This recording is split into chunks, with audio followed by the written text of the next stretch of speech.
అడ్డసరపాకు ఇంతింత పొడవాటి ఆకులతో తెల్లని పువ్వులతో అలా దర్శనమిస్తూ ఉంటుంది అడ్డసరపాకు. ఒకవేళ పచ్చి ఆకు దొరకని పక్షంలో ఆయుర్వేద కొట్లకెళ్ళి అడ్డసరపాకు చూర్ణం ఇస్తారు.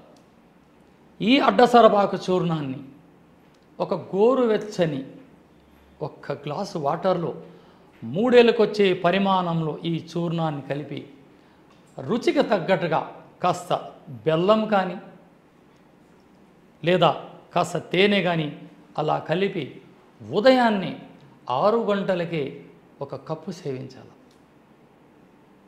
ఇది ఉబ్బసాన్ని లేకుండా చేస్తుంది.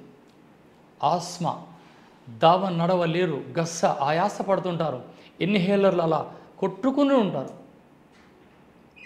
అలా జోబులోనికి తీసి ఎంతమంది ఉన్నా వాళ్ళ అనారోగ్య పరిస్థితి అలా ఇన్హేలర్లు అలా అలవాటు చేసుకుంటుంటారు.